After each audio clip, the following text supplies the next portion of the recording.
नमस्कार दोस्तों, आज मैं आपको धर्मराज जी और सौभाग्य की कहानी सुनाने जा रही हूँ। प्रेम से बोलिए धर्मराज जी की जय हो। एक समय की बात है, एक नगर में एक साहूकार रहता था। साहूकार बहुत ही अमीर था, किंतु उसके कोई संतान नहीं थे। उसने कई जप तप किया, दया धर्म के काम किए, पर संतान नहीं हुई। वह बहुत धार्मिक विचारों वाला था, दान पुण्य करता, पूजा पाठ करता। एक बार गुरुजी के कहने पर वह धर्मराज जी का नित्य नियम किया।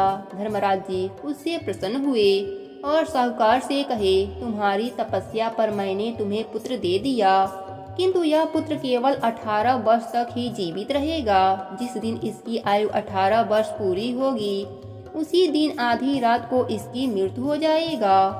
साहूकार घबराकर बोला, प्रभु यह क्या वरदान दे रहे हैं, ऐसा अनर्थ ना करें। धर्मराज जी बोले, मुझे जो कहना था वह कह दिया, मेरा कहा टाला नहीं जा सकता। कहकर धर्मराज जी अंतर ध्यान हो गए। साहूकार ने यह बात अपने पत्नी को बताई। उसकी पत्नी ने कहा, कम से कम 18 वर्ष तक तो हम लोग पुत्र सुख पाएंगे, हमने संतान तो नहीं कहे जाएंगे।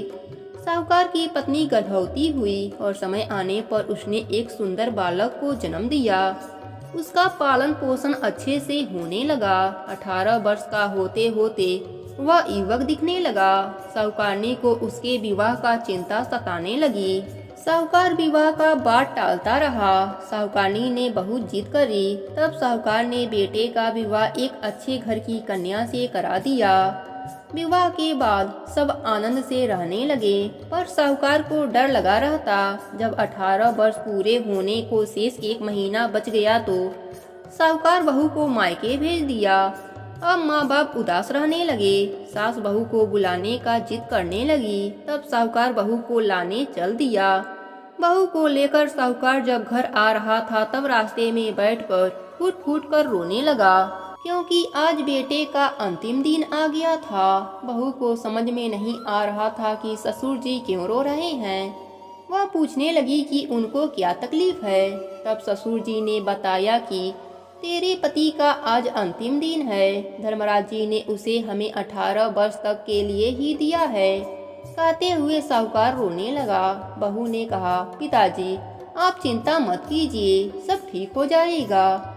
पिताजी आप मुझे 4 चीज लाकर दे देना, दीपक, गंगा जल, थोड़ा अनाज और एक गाय। साहूकार ने कहा, बहू यह सब चीजें घर पहुँचते मैं आपको लाकर दे दूंगा, और कुछ चाहिए हो तो भी ले लेना। दोनों घर आ गए। शाम होने से पहले साहूकार ने वह सारी चीजें मंगवा दी। बहू ने सास के पैर छूकर आशीर्वाद मांगा और कहा, रात में मेरे कमरे में कोई न आए। अंधेरा होने पर बहू ने दरवाजे पर दीपक जलाकर रख दिया। रात के पहले पहर में धर्मराज जी के भेजे 2 दूत दरवाजे पर आए। वह अंदर आने लगे। दीपक ने उन्हें रोक दिया। दीपक ने कहा, यहाँ मेरा पहरा है, कोई भीतर नहीं जा सकता। दूत वापस चले गए। धर्मराज जी ने अपने 4 दूत भेजे। अब बहू ने दरवाजे पर जल से भरा कलश रख दिया। जो ही 4 दूत भीतर आने लगे, जल ने उन्हें रोक दिया। चारों दूत वापस लौट गए। अब बहू ने दरवाजे पर अनाज रख दिया। धर्मराज जी ने अब 8 दूत भेजे।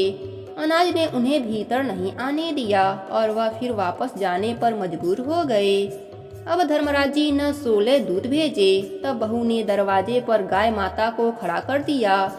गाय माता ने भी उन सबको भगा दिया। इस तरह रात्रि के 4 पहर बीत गए।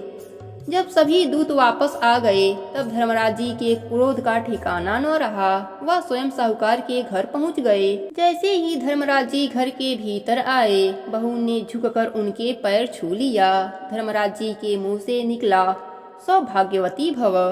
बहू ने कहा, अब आप मेरे पति को ले जा सकते हैं, क्योंकि आपने अभी अभी मुझे सुहागिन रहने का आशीर्वाद दिया है। इनके बिना मैं सुहागिन कैसे रहूंगी। धर्मराज जी अपने ही वचन से बंध गए और वह मुस्कुराए और बोले, तुम बहुत ही चतुर हो, और वह अंतर ध्यान हो गए। सुबह जब सास ससुर ने बेटे बहू को एक साथ देखा तो वह बहुत प्रसन्न हुए और सबने धर्मराज जी की जयकारा लगाई। हे धर्मराज जी, जैसे आपने बहू को सौभाग्य होने का वरदान दिया, वैसे ही अपने सभी भक्तों पर अपनी कृपा बनाए रखना। कहानी अधूरी हो तो पूरी करना, पूरी हो तो मान रखना। प्रेम से बोलिए धर्मराज जी की जय हो।